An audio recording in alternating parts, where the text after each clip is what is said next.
Hi friends, it's Carol from Crinkled Path Journals, and I'm here with a collaboration that I am doing with Creating with Jovi.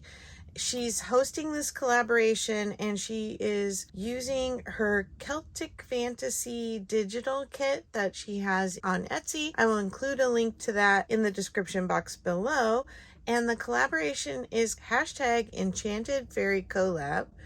And when she first asked me if I would participate, I told her, I'll be honest, I'm not really a fairies and mystical kind of crafter, but I do love the forest and castles, and I would be happy to take my slant on the projects. And so I told her I would make 3D tags. Her digitals have got real depth and dimension to them, and so I thought these would be perfect to use for 3D tags. So I'll show you these two that I have basically finished except for toppers while I'm kind of telling you more about the hop.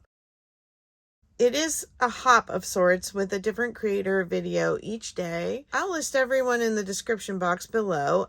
This started March 1st. We're 9 days into the collab, and so far it's a deal. Caroline on the Hillside, Lilo Crafts, Pan Van E, BB's Closet Creations, and Creating with Jovi, of course, have all posted. And then tomorrow on March 10, Susan's Heartstrings is posting, so please check her out. The other collaborating channels will all be in the description box below. Here's what I'll say about this little project. If fussy cutting is not your thing, then this might not be for you. But if you like the look of what I've got going on here, but you're only mildly annoyed by fussy cutting, I would just suggest that you use a picture with less detail than antlers or tiny little castle spires. Okay, I have these two done and I'm going to set these aside, but then we'll put tassels on them at the end. I would like to do hopefully 2 more tags or tucks on camera today. And I have my favorite fussy cutting scissors, and I promise I will not make you watch me fussy cut in real time, or probably not even sped up. I think I'll just chop out the parts where I'm fussy cutting. I think I'm just going to do a really simple corner tuck with this bird, and I'm going to cut this bird out to put as a second layer here with a little dimension. You're looking for pictures that have already some depth to them. You can tell this is foreground, this is in the back. The design really lends itself to this kind of a project. I love fussy cutting, so to me it is not painstaking to do, and I know not everybody feels that way about it. I have these 3 images that I picked, plus the butterfly, that I'm going to do one more layer tags. And so I'm going to leave you for a second now, do the fussy cutting, and then we'll be back to show you how I put it together.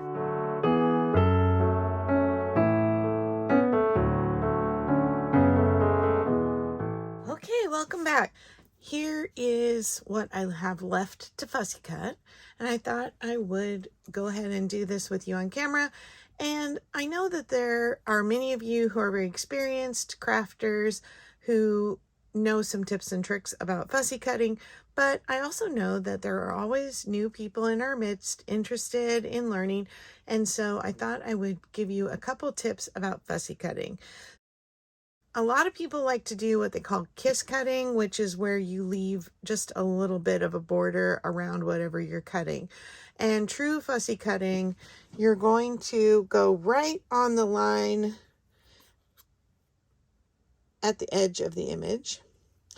And you want to use very small and very, very sharp scissors. I like these. I think they're a Fisker brand, yeah. And the blade itself is like half the length of my finger, but it's not super short. And you want to keep your scissors straight, so your wrist is not going either direction. It's just nice and straight and relaxed. And then you are going to cut into points like this. And if you're doing something curved, I'll just show you out here because I don't have any, they're all points I think that I have left. You will turn the paper to cut, not your scissors. Your scissors always stay pointing straight ahead.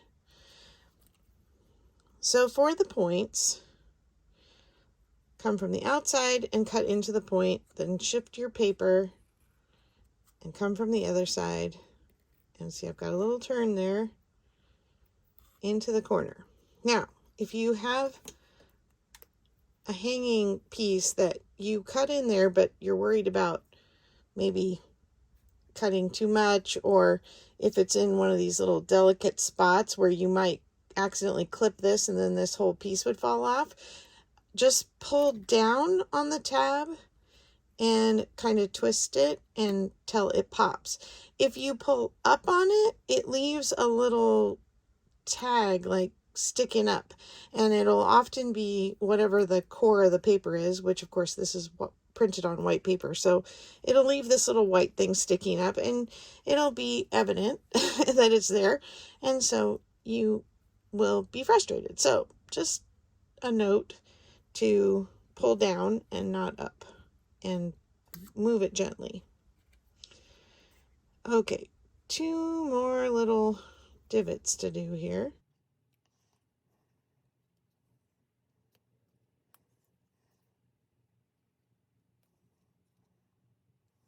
I usually take fussy cutting in the car, and I usually will fussy cut when we're watching TV, and I usually miss some things, you know, when we're watching something because I'm listening and not looking, but I have a patient husband who fills me in when I'm missing something. Okay, so there's our flowers. And the black cardstock is just what I used to create some extra layers under and between each layer, just really thin to give it that extra little bit of dimension. If you really want something to pop off the page, you could make a little box out of paper and put it behind, but for journaling I like them to be dimensional but relatively flat so they don't bulk up your journals. All right, let's talk about layering. So this one is a little bit simpler because it's just the one image going over the exact image, and I'm actually gonna bend the wing a little bit, just kind of bend it down here, and then just kind of mold it with my fingers to be a bit rounded. And then I'm going to cut a piece of the black that's going to fill in this part here. I tend to just kind of cut a piece and then see if it's going to fit and trim it down if I need to. So see, that's a little bit too thick and too long, so I'll make it the right length, and then I'll just make it a little thinner. And I'm using art glitter glue today because it puts a very thin bead of glue on the paper and it dries instantly pretty much. I'm going to do a couple more. I don't think I did more than 4 layers on anything on the castle and the stag, elk, whatever that is.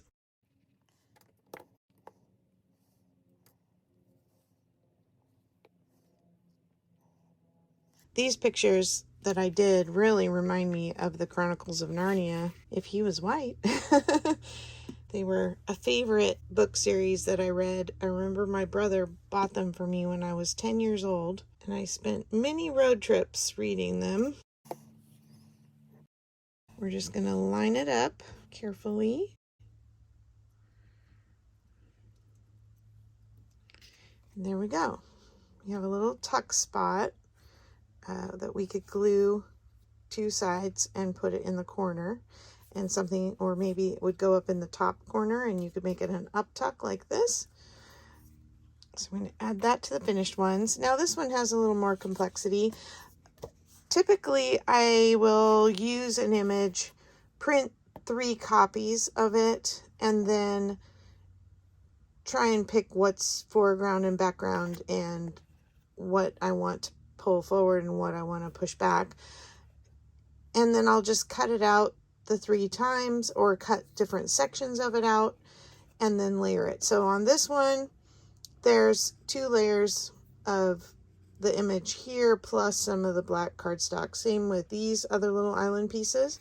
And then this hill has just 1 image raised with cardstock. And then this front piece of the castle is raised with 1 layer. And then there's, I think, 2 layers under the back of the whole castle. With this one, I cut out the ferns a few times, but then I also just cut some of the leaves off, and I put some in front and I tuck some in behind.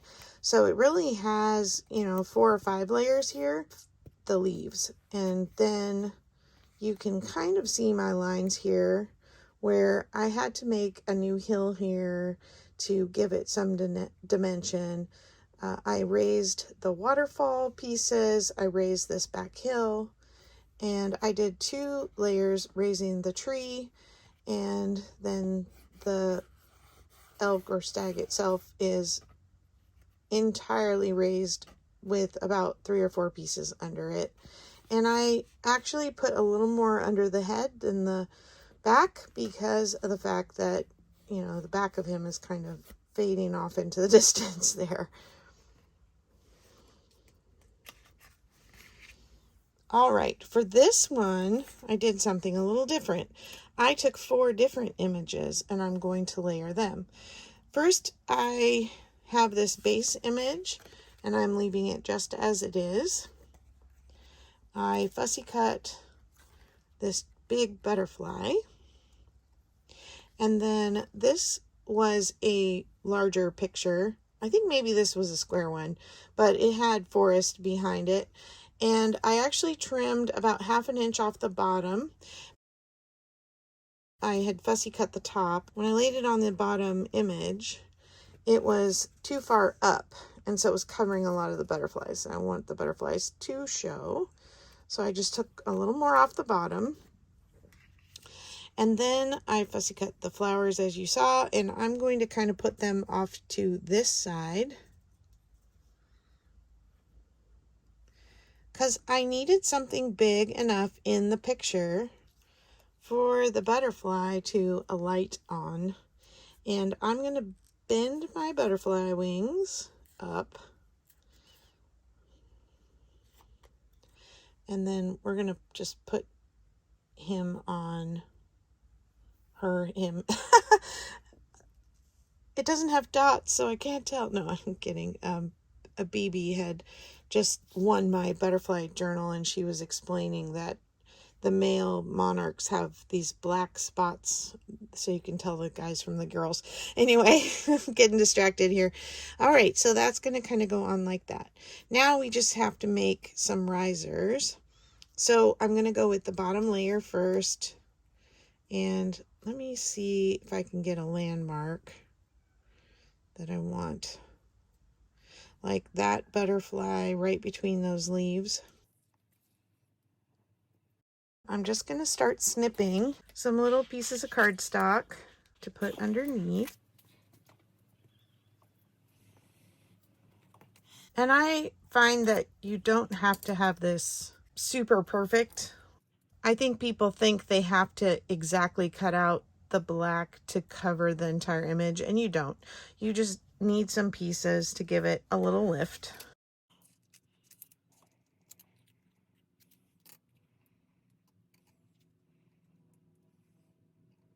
So there's 3 pieces there.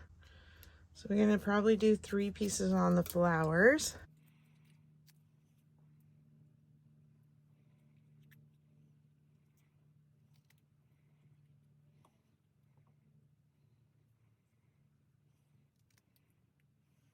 Do some skinny little pieces on this big leaf down here. And big is a relative term in this case. And I'm just kind of piling them up there because they're not going anywhere till I glue them.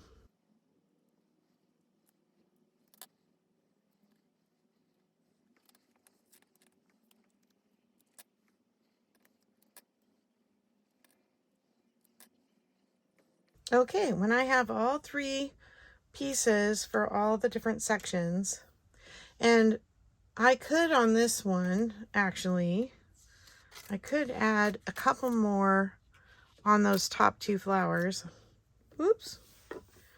I dropped it on my lap and I'm wearing black pants, so I couldn't see it.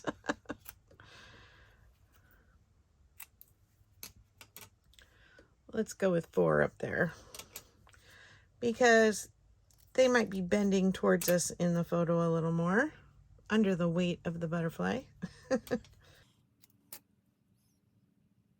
Okay, now I'm going to pull it onto my glass top table. Try and make sure I'm still in frame. I'm just going to scoot these off and we will start gluing. If you have some of these kind of really sharp pointy tweezers, they can help if you feel like your fingers are fumbly with this. I tend to get glue everywhere, so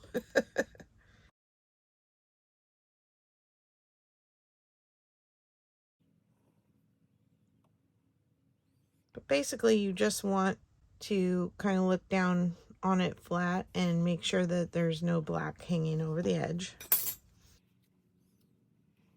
Bigger pieces are a little easier to manage. That's why I was saying if you don't like fussy cutting or if this seems really difficult to you, just try it first on something with bigger things to cut apart.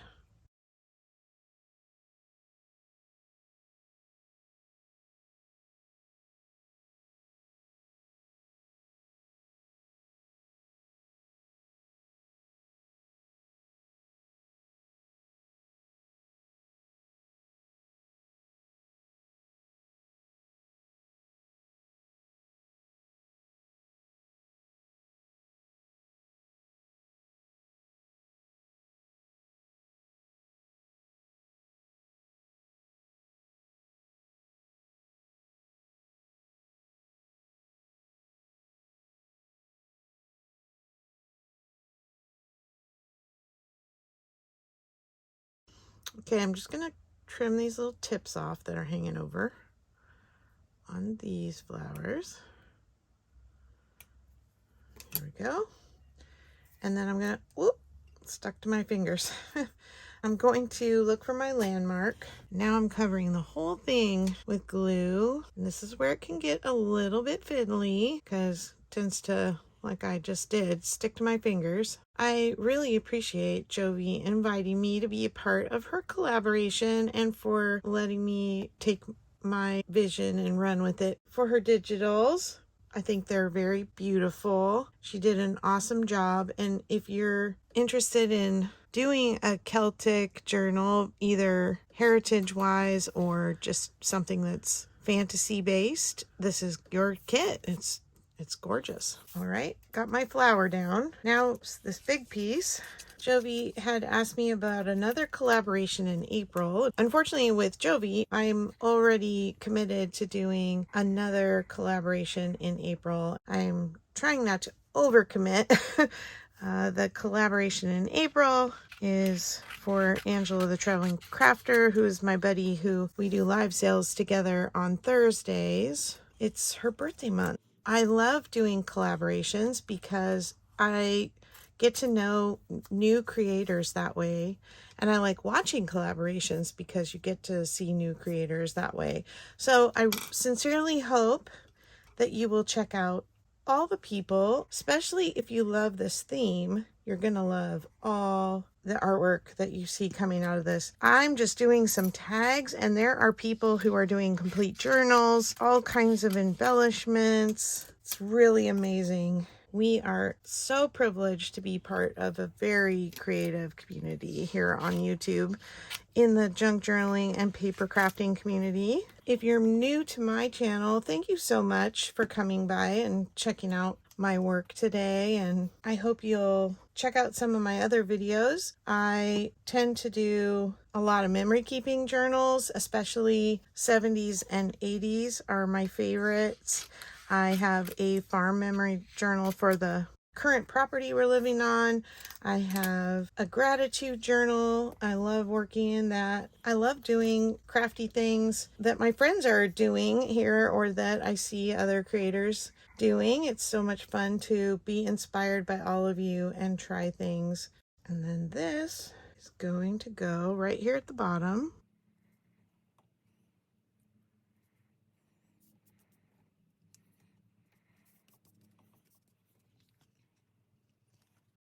Okay, and lastly, oh, look at the fussy cut antenna. That was a little painful, but we got it done. It's not impossible. And if you are trying to cut them and they come off, draw them on your page. There we go. Got our cute little butterfly sitting there. Okay, I'll give you one more quick look. There's that one. The castle.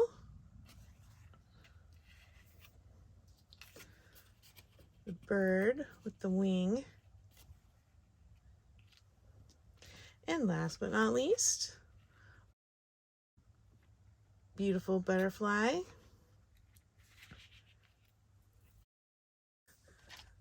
I happen to have some of the trim sitting right here that I have been selling in my maker's market. They're pom-poms, but they're flat. And I thought this might be kind of fun just because the colors are so close. So I'm just gonna unwind some here. I have skeins in my maker's market shop. And I always have a link to that below too. So if you're in need of some eyelash trim or something, you can, or this pom-poms, you can find it there. I think I'm going to use a few lengths because it's thin.